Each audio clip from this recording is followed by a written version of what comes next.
So, I bet if you're in a nerd friend group like me, or on the comic book nerd cycles of the internet, you're probably hearing a lot of talk about Daredevil Born Again. Which, I mean, makes sense. If you ask any big comic book fans to name some of their best media adaptations, there's a good chance they'll say the original Daredevil series. The action is brutally great, the characters are explored in immersive ways, the dread is always felt immensely, and it's paced perfectly. So from the start when this series was announced, I actually wasn't that excited for it. I mean, they seem to be taking away a lot of the characters that made that original series great, and just tried to fan service it like this was some sort of No Way Home reunion when it should just be a continuation of a great story. So I was kind of dreading it coming out until those reshoots were announced. They brought back some of the best characters, and it seemed like things would be headed in the right direction. And then all the trailers we got looked really good and felt like it was going to take these characters in interesting directions. Well, turns out a lot of other people thought it did that. I'm not one of those people. I'm obviously going to go into spoilers, but some quick non-spoiler thoughts. The performances are some of the best they've ever been. Charlie Cox brings his A game. Vincent D'Onofrio seems like awkward, like he's not sure if this is the script that he should be reading, which I mean I don't blame him for, but there are a lot of times where he obviously knocks it out of the park.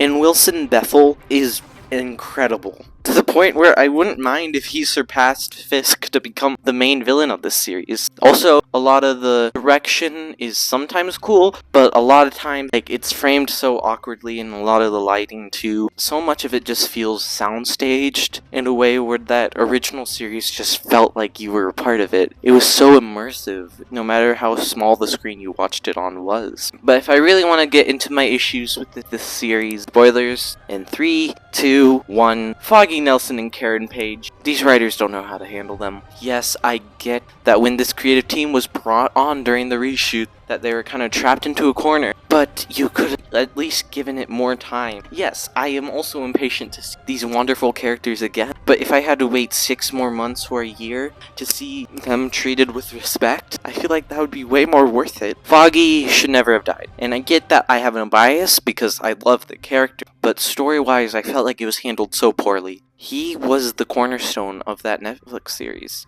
He was more of a star of it than Vincent D'Onofrio was, with all due respect to him. Yet Foggy's only here for 5 minutes, and then just is killed off. His presence does still live throughout the series, but he never really gets to be his own character in a way that he always was in the original series. I mean, it's been 7 years since season 3. What happened to his wife? Did everything go well with that? How about the family that we spent a lot of season 3 with in their compelling side story? How do Foggy and Karen interact with Matt now that they're in this healthy relationship where Karen's becoming a lawyer and they're starting to accept the fact that Matt is a vigilante as Matt accepts who he is? I guess it doesn't matter because a lot of the stuff that happens in this show just felt like it was prioritizing shock value over emotional purpose. And I do think on some level it is compelling for even a superhero to have to deal with the fact that sometimes people just die suddenly in their most happiest points. But we should at least get to know these characters before that happens. And even if you really wanted to do this without just uprooting Foggy's story, I mean, season 3 did end right when Infinity War was happening. Wouldn't it be interesting to see how Carrie and Matt react to Foggy's death for 5 years? I get that we're all kind of tired of the MCU constantly talking about Infinity War and Endgame, but with a series this grounded, when so much time has passed, I feel like it would be so interesting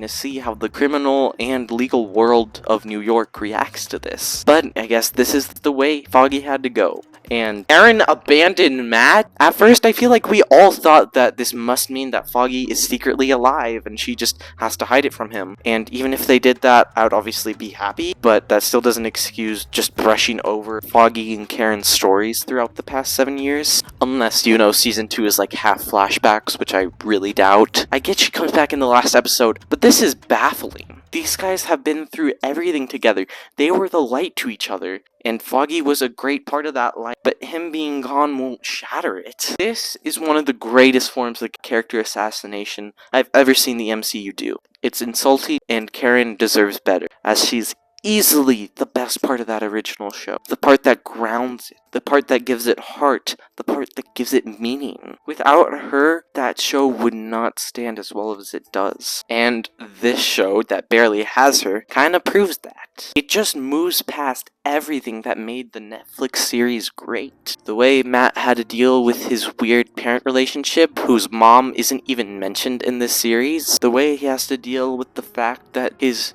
distorted form of religion pushed him to this self-harm, and how he's able to use that same religion alongside his found family to heal himself. Even a lot of the stuff Fisk does this season just felt stale, like we've been there, done that, and there wasn't enough big reactions to justify him coming back. I think there's a really compelling story here, especially with how in real life felons are apparently able to do whatever they want in the world of politics. But it never felt like it really delved into it, and especially how it would affect Matt. But brushing past a lot of the old stuff, the new characters here were just kind of hit or miss. I was able to warm up easily to Fisk's side characters besides Buck, who is just a weak man's Wesley, and I thought that Heather was a really sweet relationship for Matt to be in. White Tiger was great, except the fact Matt outed him? What are these writers thinking sometimes? Yes, it makes sense for Matt to want to do this for the child, but it should have been Hector's choice to make, not Matt's. Matt should feel extremely guilty that he's basically the one that caused Hector to die. Matt this season just also felt weird. I get that he's dealing with grief, but even when he dealt with grief in the past 3 seasons, he wasn't this tonally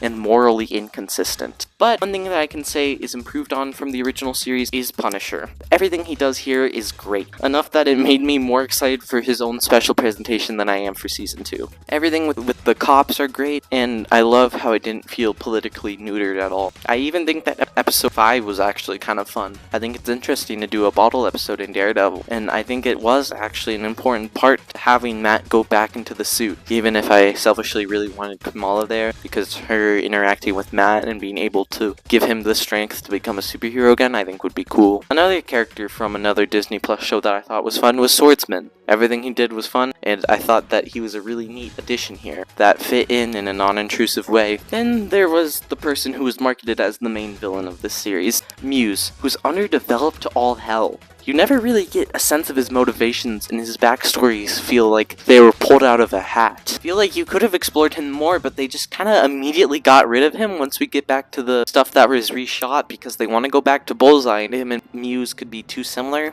Bullseye's great. If you have to include Muse, I'd rather you give us a developed Muse and maybe save Bullseye for a second season. And it's funny, because the stuff that wasn't reshot kind of ruined the Netflix series, and then the stuff that was reshot kind of ruined the stuff that the original version of Born Again set up. Like, what did you do with Heather? Her character development was killed. Why does she suddenly hate vigilantes and refuses to listen to Matt? Are you kidding me? She fell in love with him, and I don't think that's something that you can just throw aside lightly for shock value. I do like how the reshoots did make BB more of a real person though, and I am excited to see where her goes next. Then the finale was actually the only episode that I would call really good. The characters act natural, and seeing Karen again, really emotional, and the writing within the dialogue and monologues were just peak. And start to give this show potential for season 2, now that it will be fully a new creative vision. Still, I'm not completely sold. 6 out of 10. Have a good day.